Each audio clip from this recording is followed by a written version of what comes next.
रख हौसला वो मंजर भी आएगा, प्यासे के पास चलकर समंदर भी आएगा, और थक कर ना बैठ ए मंजिल के मुसाफिर, मंजिल भी मिलेगी और जीने का मजा भी आएगा। नमस्कार साथियों, मैं अंबालाल चौधरी एल क्लासेस के इस बेहतरीन प्लेटफॉर्म पर स्वागत करता हूं आपका। दोस्तों, अभी 6 तारीख को आपके 2 पेपर हुए वनपाल के। दोनों शिफ्ट में क्या क्या क्वेश्चंस आपके पूछे गए, क्या नहीं पूछे गए, सारी बातों पर हम लोग आज चर्चा करेंगे। और वन रक्षक के पेपर में अब आपके जिसका 12 तारीख को है उसके 3 दिन बचे हैं, और जिसके 13 तारीख को है उसके 4 दिन बचे हुए हैं। तो 3 और 4 दिन में आपको क्या करना है, सारी चिंताओं से मैं आपको मुक्त कर दूंगा। आज आपकी कोई भी समस्या नहीं रह जाएगी, ठीक है। तो इस वीडियो में हम जो है हम किसकी बात करने वाले हैं, तो पहले तो ये जान लेते हैं। हम वन रक्षक की बात करेंगे, और वन रक्षक के 2 पेपर जो हैं वो एक 12 तारीख को है और एक आपका 13 तारीख को है। क्या क्या बात करेंगे, पहले एक संक्षिप्त में इसका परिचय जान लेते हैं। वनपाल में किस टॉपिक से कितने हमारे प्रश्न आए, हम इसके बारे में बात करेंगे। वनपाल की कट ऑफ कितनी जा सकती है, इसके बारे में हम पूर्णतया चर्चा करेंगे। अब हमें क्या पढ़ना है, बहुत इंपॉर्टेंट बात है कि वनपाल में 3 दिन बचे हैं, हमें क्या पढ़ना है। वन रक्षक में 3 दिन बचे हुए हैं। पेपर से पहले वाली रात हमें क्या पढ़ना है, ठीक है, इस पर हम लोग चर्चा करेंगे। पेपर कैसे हल करना है, जब आप एग्जाम हॉल में बैठे हो तो आपको क्या क्या गलतियां आप कर सकते हैं, क्या नहीं कर सकते, उन सब पर हम चर्चा करेंगे। कितने सवाल आपको करने हैं, यानी कि आपका सेफ स्कोर क्या रहेगा कि जिस पर आपका सिलेक्शन हो जाए। इसके अलावा तुक्के लगाने हैं या नहीं लगाने हैं। 3 से 4 दिन, आने वाले 3 से 4 दिन ये बहुत इंपॉर्टेंट है, क्योंकि हर कोई जो है वो आपके पास एक लंबी मैराथन लेकर उपलब्ध हो जाएगा। तो 3 से 4 दिन यूट्यूब पर आपको क्या देखना है, इस बारे में हम विस्तृत चर्चा करेंगे। और ओएमआर शीट आपको कैसे भरनी है। कई बच्चे जो है ये बहुत बड़ी गलतियां करते हैं कि ओएमआर शीट भरने में उनसे बहुत मुश्किलें आती है। कई बार वो बहुत गड़बड़ भी कर जाता है, कोई गोला पूरा नहीं भरता। तो सारी चर्चाएं जो है वो इस वीडियो में हम लोग करने वाले हैं। सबसे पहले हम लोग ये जान लेते हैं कि भाई वनपाल में किस टॉपिक से कितने प्रश्न हमारे आए हैं। एक एक का इतना शानदार एनालिसिस मैं आपको प्रोवाइड करवा रहा हूं। ऐसा मतलब बहुत कम लोग होते हैं जो इस तरीके से एनालिसिस करते हैं। बच्चे खुद के लेवल पर ही करते हैं, लेकिन बहुत कम बच्चे करते हैं। तो जान लेते हैं कि इसमें क्या क्या आपसे पूछा गया है। सबसे पहले मैं बात करता हूं राजस्थान के भूगोल की। तो भाई सिंचाई परियोजना जो है, पहले पेपर में आपके 5 क्वेश्चन पूछे गए, दूसरे में आपके 5 क्वेश्चन पूछे गए। एक आधा क्वेश्चन जो है वो ऊपर नीचे हो सकता है। जैसे इसमें एक क्वेश्चन जो था वो आपका अपवाहत अंतर से था, लेकिन इसको हमने इसी में ले लिया, ठीक है, ध्यान रखना आप लोग ये बात। मृदा से पहले पेपर में 1 क्वेश्चन, दूसरे में 1। ताप और विद्युत से इसमें 1 क्वेश्चन और दूसरे में भी 1 क्वेश्चन। पशुधन की अगर बात की जाए तो पहले पेपर में 2 क्वेश्चन पूछे गए इसके, दूसरे पेपर में 1 भी क्वेश्चन नहीं पूछा गया। परिवहन की बात करें तो 1 क्वेश्चन, इसमें आपके 2 क्वेश्चन। अनुसंधान केंद्र में पहले पेपर में 2 क्वेश्चन पूछे गए, दूसरे में आपका 1 भी क्वेश्चन नहीं पूछा गया है। वन्य जीव अभ्यारण्य की अगर बात करें तो पहले पेपर में जो है आपके 3 क्वेश्चन पूछे गए हैं और दूसरे में आपके 4 क्वेश्चन पूछे गए हैं। कृषि और जलवायु प्रदेशों की अगर बात की जाए तो पहले पेपर में आपके 4 क्वेश्चन है, दूसरे पेपर में आपके 3 क्वेश्चन पूछे गए हैं। राजस्थान की स्थिति और विस्तार, अगर इस पर बात की जाए तो पहले पेपर में 2 है, दूसरे पेपर में 2 क्वेश्चन पूछे गए हैं। जनगणना से 1-1 क्वेश्चन दोनों में पूछा गया है। खनिज से पहले पेपर में कोई क्वेश्चन नहीं आया, दूसरे में आपसे 3 क्वेश्चन पूछे गए हैं। अगर राजस्थान की कला और संस्कृति की मैं बात करूं तो दोस्तों चित्रकला में आपके दोनों पेपर में 1-1 क्वेश्चन पूछा गया है। दुर्ग की बात करूं तो पहले में 1, दूसरे में 3। आभूषण से पहले पेपर में क्वेश्चन पूछा गया है, दूसरे से कोई क्वेश्चन नहीं पूछा गया है। लोक नाट्य व नृत्य की बात करें तो पहले पेपर में 3, दूसरे में 1। वेशभूषा की बात की जाए तो पहले पेपर में 1 सवाल, दूसरे में कोई सवाल नहीं पूछा गया। साहित्यिक रचनाओं की अगर बात की जाए तो पहले पेपर में 2 क्वेश्चन पूछे गए हैं, दूसरे में 3 क्वेश्चन पूछे गए हैं। मंदिर से दोनों में 2-2 पूछे गए हैं। संत संप्रदाय में पहले पेपर में 1 क्वेश्चन पूछा है, दूसरे में कोई भी सवाल संत संप्रदाय से नहीं पूछा गया है। मेले और त्योहार की बात करें दोनों से 1-1। ऐसे अगर भाषा की बात की जाए तो पहले से 1, दूसरे से माफ कीजिएगा, भाषा से पहले में कोई नहीं पूछा गया, दूसरे में 1 पूछा गया है। अगर दिवस की मैं बात करूं तो पहले से कोई नहीं है, दूसरे से 1 क्वेश्चन है आपका। हस्तकला में पहले पेपर में कुछ नहीं है, दूसरे में 4 है, और स्थापत्य कला में आपका 0 और 2 है। आप इसका स्क्रीनशॉट ले लीजिए और खुद एनालिसिस कीजिएगा। आगे चलते हैं। इसके बाद अगर मैं बात करूं राजस्थान के इतिहास की, हिस्ट्री की अगर मैं बात करूं तो भाई आमेर, जालोर, करौली, बीकानेर और मेवाड़ का राजवंश जो है, इन दोनों से आपके 3-3 प्रश्न पूछे गए हैं। प्रजामंडल से पहले पेपर में क्वेश्चन पूछा गया है, दूसरे में नहीं पूछा गया है। जनजाति व किसान आंदोलन से पहले में 2 और दूसरे में 4 पूछे गए हैं। राजस्थान का एकीकरण, ये बहुत इंपॉर्टेंट है, इससे दोनों में 2-2 सवाल पूछे गए हैं। शिलालेख और प्रशस्तियों से आपके 1-1 सवाल पूछे गए हैं। सभ्यताएं जो है उनसे आपके 2-2 सवाल पूछे गए हैं। महिलाओं का योगदान, राजस्थान में महिलाओं का योगदान क्या क्या रहा, इस पर एक एक सवाल पूछा। सहायक संधियां जो है उन पर आपका एक एक सवाल पूछा गया है। ऐसे अगर मैं बात करूं 1857 की क्रांति की, तो इसमें पहले पेपर में कोई सवाल नहीं पूछा, लेकिन दूसरे सवाल में एक सवाल पूछा है। बात करते हैं मैथमेटिक्स की, तो भाई मैथमेटिक्स में कौन कौन से चैप्टर से सवाल आए। चक्रवर्ती और साधारण ब्याज में पहले पेपर में 2 पूछे गए, दूसरे में एक सवाल आपसे पूछा गया है। समय, चाल और दूरी, इसमें आपका ट्रेन, पहले पेपर में ट्रेन का क्वेश्चन पूछा गया था, दूसरे में आपका नाव और धारा का प्रश्न पूछा गया था। अगर मैं बात करूं आयु की, तो पहले पेपर में 1 और दूसरे में 2। सरलीकरण, सिंप्लीफिकेशन जो है उससे 2-2 सवाल आपके पूछे गए हैं। औसत से पहले पेपर में तो सवाल पूछा गया, लेकिन दूसरे में कोई सवाल नहीं पूछा गया है। ऐसे अगर मैं बात करूं मिश्रण की, तो पहले में नहीं पूछा गया, लेकिन दूसरे में आपका पूछा गया है। क्षेत्रमिति, मेंसुरेशन, मेंसुरेशन में आप ध्यान रखिएगा कि इसने नॉर्मल फॉर्मूला बेस्ड क्वेश्चन पूछे थे, तो आप फॉर्मूले याद कर जाना इसके। प्रायिकता से आपको एक एक सवाल पूछा था, बहुत मुश्किल नहीं थे, लेकिन जिन्होंने नहीं पढ़ी उनके लिए थोड़ा सा मुश्किल था। ऐसे अगर मैं बात करूं प्रतिशत की, तो एक सवाल पहले पेपर में, दूसरे में कुछ भी नहीं पूछा गया है। बीज गणित की बात करें अगर एलजेब्रा की, क्वेश्चन नॉर्मल पूछे गए हैं, लेकिन अगर आपने नहीं पढ़ी है तो आपके लिए थोड़ी सी मुश्किल हो सकती है। तो बीज गणित के एक एक सवाल, माध्य, माध्यिका और बहुलक, इनको भी आप ध्यान रखना, बहुत छोटी छोटी बातें इसमें पूछी गई थी, तो एक सवाल पहले पेपर में पूछा गया था, दूसरे में नहीं पूछा गया। अगर टाइम एंड वर्क की बात करें तो एक एक सवाल आपसे पूछा गया था। ठीक है, आगे चलते हैं। अगर मैं बात करूं साइंस की, तो भाई साइंस में पहले पेपर में अगर मैं बायोलॉजी की बात करूं तो पादप जगत से सवाल पूछा गया था, आनुवंशिकता से सवाल पूछा गया। इसके अलावा बायोलॉजी के कोई भी प्रश्न नहीं आया है। लेकिन अगर मैं दूसरे पेपर में बात करूं तो भाई पादप जगत से एक सवाल, आनुवंशिकता से कुछ नहीं पूछा गया। इसके अलावा अगर पोषण की बात की जाए तो एक सवाल पूछा गया है, शैवाल पर पूछा गया, ग्रंथियां और जीवाणु, इन पर एक एक सवाल आपका पूछा गया है। अगर बात की जाए केमिस्ट्री की, तो धातु, अधातु और उपधातु, ये इंपॉर्टेंट चैप्टर था, इससे 2-2 सवाल आपके पूछे गए हैं। ऐसे कार्बन से भी 2-2 सवाल आपके पूछे गए हैं। अम्ल, क्षार व लवण, पहले पेपर में एक सवाल, दूसरे में कुछ नहीं पूछा गया। बहुलक की बात की जाए तो पहले में एक, दूसरे में कुछ नहीं पूछा गया। ऐसे ही अगर रासायनिक अभिक्रियाओं की बात की जाए तो पहले में एक सवाल पूछा गया है, दूसरे में कुछ नहीं पूछा गया। अगर मैं फिजिक्स की बात करूं तो भाई विद्युत से एक सवाल, दूसरे पेपर में भी एक सवाल पूछा गया है। सदिश राशियों और अदिश राशियों की बात की जाए तो पहले में एक और दूसरे में कुछ नहीं पूछा गया।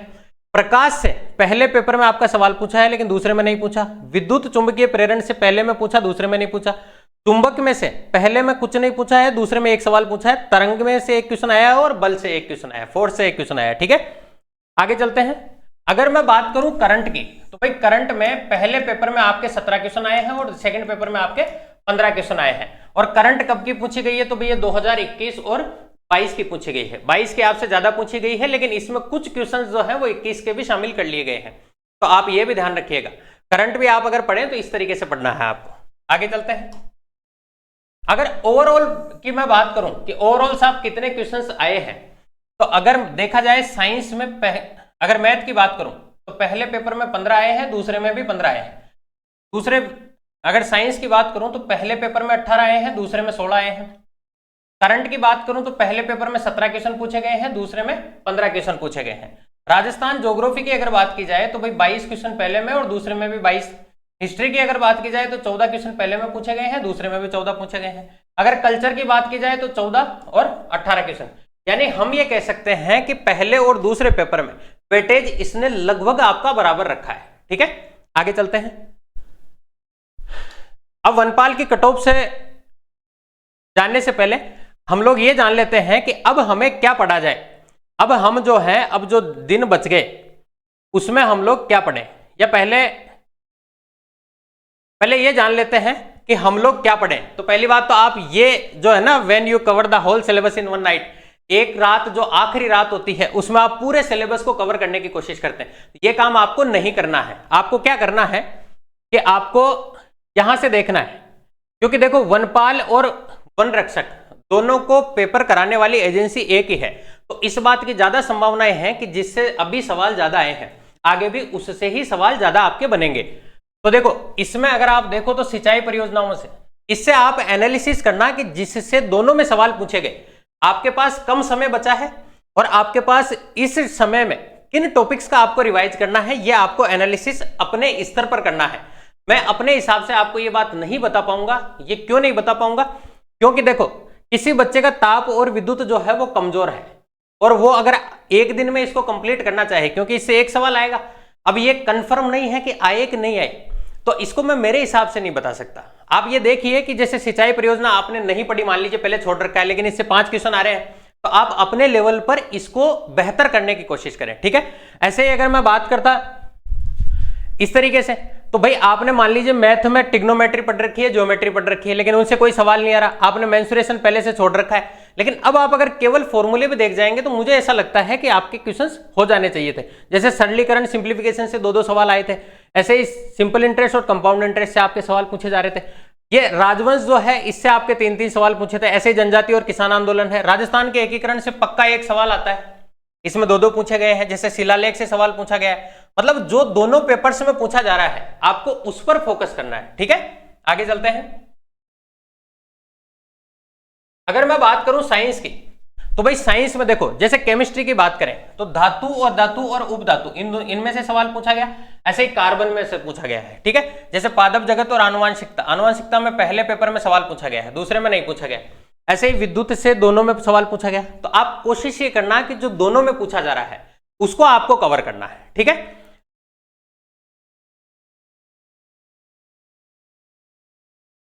इसके अलावा और आपको क्या पढ़ना है तो मैं बता देता हूं।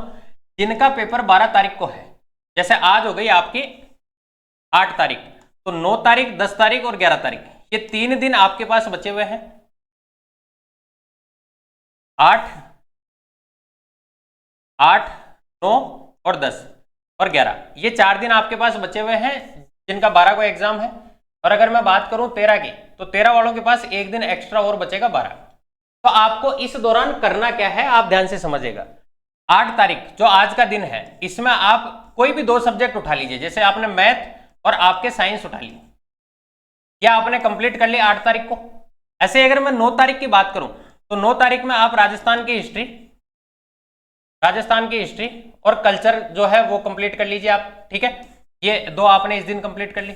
इसके अलावा अगर मैं बात करूं, अगर मैं 10 तारीख की बात करूं तो भाई 10 तारीख को जो है वो जैसे आपकी ज्योग्राफी बच गई, इसके अलावा आपकी करंट बच गई, ये जो है ये आप कंप्लीट कर लीजिए 10 तारीख को। 11 तारीख के लिए आप हल्का फुल्का कोई रिवाइज देखना चाहो, 11 तारीख को शाम को 5 बजे या और भी जल्दी आप कर सकते हो। 11 तारीख को जिनका पेपर 12 तारीख को है उनकी बात कर रहा हूं मैं, उनको 11 तारीख को शाम को 5 बजे जो है वो किताब छोड़ देनी है। इसके बाद आपको किताब के हाथ नहीं लगाना है, ये बात आप ध्यान रखना, ठीक है। और जिनका 12 तारीख को है, जिनका 13 तारीख को है, उनको 12 तारीख को शाम को 5 बजे जो है वो किताब छोड़ देनी, ये बात आप विशेष ध्यान रखिएगा, ठीक है। इसके बाद आपको किताब नहीं उठानी है। अब बात कर लेते हैं वनपाल की कट ऑफ की, कि वनपाल की कट ऑफ क्या रहने वाली है। देखो दोस्तों, बच्चे 2 प्रकार के होते हैं, एक होते हैं होशियार, एक होते हैं डेढ़ होशियार। डेढ़ होशियार शब्द मैं इसलिए यूज कर रहा हूं क्योंकि जो अभी पोल करवाए कुछ कोचिंग वालों ने, उन्होंने बताया है कि किन्हीं बच्चों के 96% आ रहे हैं, किसी के 98% आ रहे हैं। ये जो है ये सरासर झूठ है, क्योंकि 1-2 बच्चों की तो मैं मान सकता हूं। मैंने खुद ने 3-4 नौकरी छोड़ी है और अभी भी मैं वर्तमान में भी गवर्नमेंट जॉब में हूं, तो मुझे अच्छे से पता है कि ये जो बता रहे हैं ये गलत बता रहे हैं, ठीक है। तो आपको ये क्यों बता रहे हैं ये भी आप समझना, इसके पीछे भी एक रीजन है। इसके पीछे रीजन ये है कि आप अपने आप को में डिमोटिवेट हो जाओ कि अरे यार मेरा सिलेक्शन होगा कि नहीं होगा, इसकी चिंता आपको छोड़ देनी है। आप पेपर देकर आ गए, आपके हाथ में जो था वो आपने कर लिया, इसके बाद आप कुछ नहीं कर सकते भाई। अब अगर आप रोना धोना भी मचाओ तो इससे हो क्या जाएगा आप मुझे बताइए, इससे कुछ नहीं होना। आपने मेहनत की, बहुत अच्छी मेहनत रही आपकी, आप पेपर देकर आ गए, अब आपको कुछ नहीं करना, ऐसों की परवाह आपको नहीं करनी है। रही बात कट ऑफ की, तो मैं आपको थोड़ा सा आइडिया बता दूं, जो अभी मेरे 1-2 मित्र जो वनपाल में सिलेक्टेड हैं उनसे मेरी बात हुई है, तो उन्होंने मुझे बताया है कि पिछली बार जो है जिसके 44 क्वेश्चन सही थे, पिछली बार पेपर जो था वो 50 का था, तो 44 क्वेश्चन का मतलब था एक क्वेश्चन 2 नंबर का था, तो 100 नंबर का पेपर था और 88 नंबर पे जो है वो आपका सिलेक्शन हुआ था। लेकिन ये पेपर जो था वो काफी इजी पेपर था, पिछली बार जो वनपाल का पेपर हुआ था वो इजी पेपर हुआ था। अब की बार जो आपकी पोस्ट है वो है 99। अच्छा, एक खुशखबरी और बता दूं मैं आपको, तो शायद आपको नहीं पता होगी। एक खुशखबरी और है, वो ये है कि ये पद जो है लगभग 230 पोस्ट इसकी बढ़ सकती है। मैं कंफर्म नहीं कहता, लेकिन ये पोस्ट जो है वो गवर्नमेंट के पास अभी वैकेंट पड़ी हुई है। प्रमोशन जैसे ही अगर 1-2 महीने में होता है, उसके बाद ये पोस्ट जो है वो गवर्नमेंट की वैकेंट हो जाएगी। तो इस बात की पूरी संभावना है, आपको ध्यान हो अगर आपने नोटिफिकेशन पढ़ा है तो उसमें लिखा हुआ भी है कि ये पद जो है वो बढ़ सकते हैं। तो 230 पोस्ट जो है वो और बढ़ सकती है। अब अगर ओवरऑल बात की जाए कि सर कट ऑफ क्या रहने वाली है, तो मेरा जो आइडिया कहता है, मेरा एनालिसिस जो कहता है वो ये कहता है कि भाई 75 से लेके और 85 नंबर ये कट ऑफ आपकी रहनी चाहिए। ठीक है, इसमें ST SC जो है वो 2-5 नंबर ऊपर नीचे हो सकता है, बाकी 75 नंबर से ऊपर वाला फिजिकल देगा, ऐसा मेरा मानना है। ठीक है, 70 से ऊपर वाले के भी चांस हो सकते हैं अगर ये बढ़ जाए तो। ये सब फालतू की बातें हैं कि कट ऑफ जो है वो आपकी 95 नंबर जाएगी, 91 नंबर जाएगी, 92 नंबर जाएगी, ऐसा मुझे नहीं लगता। हो सकता है ऐसा चली जाए, लेकिन मुझे नहीं लगता, क्योंकि 75 से 85 नंबर बहुत होते हैं। इसमें आपको पता हो तो 1/3 आपकी नेगेटिव मार्किंग है। ठीक है ना, तो आप ये ध्यान रखना, इनसे आपको टेंशन नहीं लेनी है कि कट ऑफ कितनी जाएगी। आपको दिल से मेहनत आपने की है इतने दिन तक। अब 3 दिन जो आ रहे हैं, इस 3 दिन में आप बहुत ज्यादा नहीं पढ़ सकते भाई, इतने दिन हो गए हमें पढ़ते हुए, तो इस चीज की आपको चिंता नहीं करनी है। ठीक है, आगे चलते हैं। अब बहुत बड़ा मुद्दा है कि भाई पेपर से पहले वाली रात आपको क्या तो पढ़ना है और क्या करना है। मैंने आपको अभी बताया कि जिनका पेपर 12 तारीख को है वो 11 तारीख को शाम को 5 बजे जो है वो किताब छोड़ देना। ऐसे ही जिनका पेपर 13 तारीख को है वो 12 तारीख को शाम को 5 बजे जो है वो किताब छोड़ देना, क्योंकि इन लोगों को ऐसा लगता है, मैंने 1-2 आपके यहाँ पोस्टर्स भी लगाए हैं कि एग्जाम के लिए कितने भी दिन मिल जाए, दुनिया हिला देने वाली पढ़ाई जो होती है वो एक दिन पहले ही होती है। ये हर बच्चे के साथ होता है, आप अकेले नहीं हो। लेकिन आपको क्या सोचना है, आपको यह सोचना है कि लिखना पढ़ना छोड़ दे बंदे, नेकियों पर रख आस और चादर उठा और आराम से सो जा, भगवान करेंगे पास। ठीक है, आपको इस शर्त के साथ 11 तारीख को किताब छोड़ देनी है और 11 तारीख को शाम को देखो ये जो दिन है ना, ये आपके जीवन का सबसे महत्वपूर्ण दिन है। ये दोनों, अगर ये जो 2-2.5 घंटे 3 घंटे जो है आपके पास, ये आपकी दुनिया हिला देंगे। ये जो सब कुछ है आपका, ये 2 घंटे है। ठीक है, आप ध्यान रखना इस बात को। तो आपको करना क्या है, बुक छोड़ देनी है। इसके अलावा शाम को, वैसे छाछ आप पीते नहीं, लेकिन शाम को आप छाछ पीना, 2 थैली छाछ की पीना आराम से, ज्यादा ठंडी नहीं पीनी है। और रोटी अगर आप 2 खाते हो तो 11 तारीख को आप 2.5 रोटी खाना। ठीक है, और शाम को कोई भी एक कॉमेडी चैनल देखना। आप कॉमेडी चैनल नहीं देख पाओ, यही वीडियो आप दोबारा देख लेना। और रात को 10 बजे जिनका पेपर 12 को है वो 11 को करना है ये काम, और जिनका पेपर 13 को है वो 12 को करना है ये काम। रात को 10 बजे आपको सो जाना है। इसके बाद आपको कुछ भी नहीं पढ़ना है, ना सुबह पढ़ना है आपको। 13 जैसे जिस दिन एग्जाम हो उस दिन सुबह कुछ नहीं पढ़ना। मैं देखता हूं कि बच्चे जो है वो एग्जाम के बाहर हॉल तक पहुंच गए, उससे पहले भी जो है वो किताब लेकर और बैठे रहते हैं कि बाइक के पीछे पीछे भी जो है वो पढ़ते हुए जाते हैं। वो काम आपको नहीं करना है। ठीक है, 11 तारीख को एकदम रिलैक्स रहना है, क्योंकि जब आपने इतना सब कुछ पढ़ लिया, इस बात की क्या गारंटी है कि आखिरी जो वो 3 से 4 वो जो रात है आपकी, उसी दिन आपका सब कुछ होगा। छोड़ दो, अब अगर नहीं आएगा तो नहीं आएगा, क्योंकि हमने अभी देखा है कि जो कट ऑफ जानिए, अरे भाई जो मैक्सिमम कट ऑफ बता रहे हैं वो भी 91-92 तक बता रहे हैं। मान लीजिए 90 से 95 तक बता रहे हैं, तो 5 नंबर तो वो भी छोड़ रहे हैं। 5 नंबर तो वो भी छोड़ रहे हैं कि पूरे में से पूरे तो लाने ही नहीं है ना। तो आप उस चीज की चिंता मत करना। ठीक है ना, आप ये काम करना, इस बार आपके पेपर में 5 नंबर ऑटोमेटिक बढ़ जाएंगे। मैं जैसे कह रहा हूं वैसे अगर आप करोगे तो जितना आप रिलैक्स रहोगे उतना आपको आनंद आएगा। अगर आप टेंशन में हो तो दुख पाओगे। ठीक है ना। पेपर से पहले वाली रात आपको करना क्या है, तो करने के लिए देखो मैं आपको बताऊं कि वहां आपकी चेकिंग होगी, जहां एग्जाम सेंटर पे आप जाओगे तो वहां चेकिंग होगी। तो इससे पहले ये काम करना, आपकी परमिशन लेटर के निर्देश जो डायरेक्शंस आपको दिए गए हैं वो बहुत अच्छे से पढ़ना। अगर आईडी की फोटोकॉपी आपके पास नहीं है तो आईडी की फोटोकॉपी आप करवा लेना। ठीक है, ये काम आपको एक दिन पहले कर लेना है। और सेंटर पर एक बहुत बड़ी गलती जो बच्चे करते हैं, आप लोग कोचिंग में 25,000 रुपए 20,000 रुपए फीस तो दे दोगे, लेकिन जैसे 12 तारीख को एग्जाम है ना, तो आप लोग क्या करते हो, आप लोग करते हो जुगाड़। ये जो जुगाड़ है ना ये बहुत भारी है। जुगाड़ क्या करते हो कि जैसे मान लीजिए आपका एग्जाम सेंटर आया अजमेर में, तो आप अजमेर में कोई स्टूडेंट अपना साथी तलाशोगे कि भाई अगर वो मिल जाए तो मैं उसके यहां जो है वो रात काट लूं। ये सबसे बड़ी मूर्खता है आपकी। आप मुझे बताइए, अगर आप एक रात कहीं रुकते हो तो उसका ज्यादा से ज्यादा किराया आपका क्या होगा? 500 रुपए या 1000 रुपए? आप मुझे बताओ, अगर आपने 11,000, 12,000, 15,000 रुपए तक कोचिंगों में फीस दी है तो क्या ये 1,000 रुपए आपके लिए भारी है? आप ये मान के चलिए जहां से आप आ रहे हो, अरे भाई गवर्नमेंट ने आपके लिए बस जो है वो फ्री कर रखी है, तो आप ये मान के चलिए ना कि ये 1000 रुपए मेरे बस का किराया था।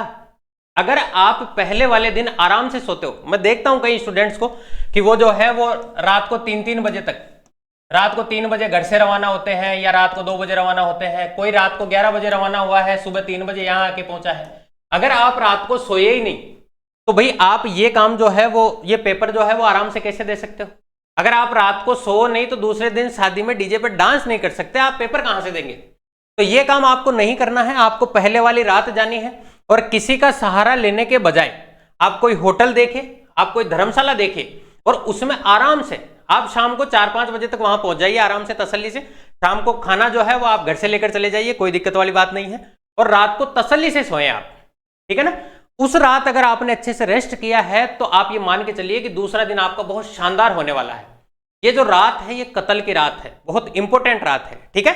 तो ये बात आप ध्यान रखना, आपको पहले वाले दिन वहां पहुंचना है, आपको सेम डे नहीं पहुंचना है, ठीक है। जिनका 2 बजे है पेपर वो भी पहले वाले दिन पहुंच जाना, क्योंकि ट्रेवलिंग से आप जाओगे, रास्ते में हमेशा हमारे हड़बड़ाहट रहती है। रात को आप सोते हो और सुबह 4 बजे जाना हो ना, आपको रात को नींद ही नहीं आएगी। तो ये टेंशन आपको दूर कर देनी है, आपको पहले वाले दिन पहुंच जाना है। नेक्स्ट देखो आप, अब ये था कि पेपर कैसे हल करना है। जब आप पेपर देने बैठोगे, देखो जब आप पेपर देने बैठोगे तो आपको ये लगेगा कि जो मैं पढ़ता हूं वो एग्जाम में नहीं आता और जो मैं नहीं पढ़ता वो डेफिनेटली एग्जाम में आता है। ये आपकी अकेले की समस्या नहीं है, पहली बात तो ये इस पूरी दुनिया के जितने भी स्टूडेंट्स हैं, चाहे वो यहां के हो, चाहे पाकिस्तान के हो, चाहे बांग्लादेश के हो, चाहे अमेरिका के हो, सबकी स्थिति यही है। तो आपको करना क्या है, पेपर करने के तरीके बताता हूं मैं आपको। आप सबसे पहले जाते ही जो फर्स्ट राउंड है, आपको 3 राउंड में पेपर करना है। ये जो स्ट्रेटजी मैं बता रहा हूं, आप एक बार घर पे भी इसको करके फॉलो करके देख सकते हैं। आप घर पे कोई भी एक पुराना पेपर उठाइए और उससे आप जो है वो इसका एनालिसिस कीजिए। ये प्रैक्टिस आप घर पे कर सकते हैं। पहले राउंड में आपको क्या करना है कि फटाफट फटाफट क्वेश्चन देखते जाना है और उन पे टिक करते जाना है, ठीक है। जैसे आपने पेपर पलटा, जो क्वेश्चन आपसे होगा क्या कि 100 नंबर का पेपर है तो 50 क्वेश्चन ऐसे होंगे जो आपसे फर्स्ट राउंड में हो जाएंगे, ठीक है ना। फर्स्ट राउंड में आप 50 क्वेश्चन आराम से कर लोगे। उसके बाद आपको क्या करना है, उसके बाद आप वापस पहले क्वेश्चन पे आना। पहले क्वेश्चन में आके आपको शुरू करना है सेकंड राउंड। सेकंड राउंड में क्या करना है, पहले राउंड में आप वो क्वेश्चन छोड़ते जाना जिसमें ऐसा लगे आपको कि ये हो तो जाएगा लेकिन इस पर बाद में टाइम देंगे। दूसरे राउंड में आप जैसे पहले पेज पर, फर्स्ट पेज पर मान लीजिए 10 क्वेश्चन है, ठीक है, और 5 आपने पहले राउंड में कर लिए, या आप कर चुके हो पहले राउंड में। दूसरे राउंड में आपको ये लगता है कि मेरे से 3 सवाल तो हो जाएंगे, इसके 3 सवाल तो हो जाएंगे, लेकिन 2 सवाल ऐसे हैं जिन पर मैं कितना ही टाइम दे दूं ये मेरे से नहीं होंगे। तो आप इन सवालों पर जो है वो क्रॉस लगा के चलना। जब आप पहला राउंड कर रहे हो, 2 सवाल आपसे हो जाए उनको तो करते जाना। दूसरे राउंड में आप जो है, पहले राउंड में दूसरे राउंड के लिए जो सवाल छोड़ो उन पर आप गोला लगाकर बढ़ना, और तीसरे राउंड के लिए आपको ऐसा लगे कि ये सवाल मेरे से नहीं होंगे तो उन पर आप क्रॉस लगाकर बढ़ना। तो जब आप सेकंड राउंड पे आएंगे तो ये आपने कर लिए 5 क्वेश्चन, 3 क्वेश्चन आपने सेकंड राउंड में कर लिए। ये 2 सवाल ऐसे हैं जो आपको पता है कि ये मेरे से नहीं होंगे तो इनको मैं छेड़ूंगा ही नहीं। और इसके साथ साथ आपको एक काम और करना है कि यही आपको OMR भी बढ़ते रहना है। फर्स्ट राउंड में उलझना नहीं है किसी भी सवाल में, हो गया ठीक है, चाहे आपसे 10 ही सवाल हो, लेकिन फर्स्ट राउंड में आप एक बार पूरा पेपर जो है वो सरसरी निगाह से देख लोगे, ठीक है। क्योंकि इससे आपको एक फायदा होगा। बच्चे क्या करते हैं, अगर पेपर इजी आ जाता है ना तो उसमें गलतियां इसी वजह से करते हैं कि पहला देखा और देखते ही तुरंत जो है वो OMR बढ़ने लग जाता है। ऐसा नहीं करना। सिंपल पेपर में गलतियां इसी वजह से होती है। अगर आपने पेपर अच्छे से दिया है ना तो आप इसको बेहतर तरीके से कर सकते हैं। देखो मैं आपको बताऊं, जैसे 2 लोग हैं और दोनों जो है वो जंगल में लकड़ी काटने जाते हैं। एक आदमी ऐसा है जो दिन के 10 पेड़ काट लाता है, दूसरा आदमी एक ऐसा है जिससे दिन का 1 पेड़ कटता है। ऐसा क्यों होता है? ऐसा होता है स्मार्टनेस की वजह से।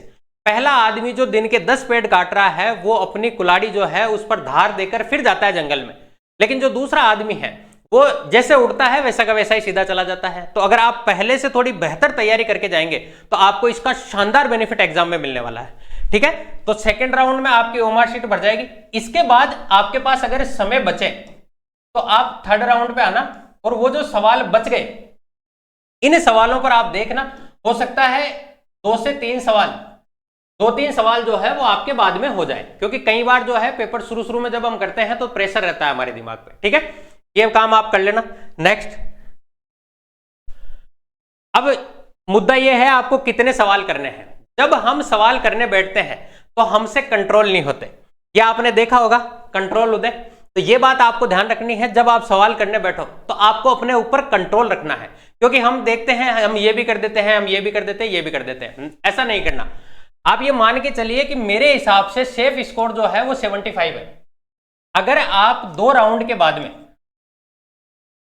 सेकेंड राउंड के बाद में अगर आप 70 से 75 सवाल आपको ये लगता है कि ये मेरे 100% राइट है, तो फिर आप रिस्क मत लेना, फिर आपको रिस्क नहीं लेनी है, ये बात आप ध्यान रखना।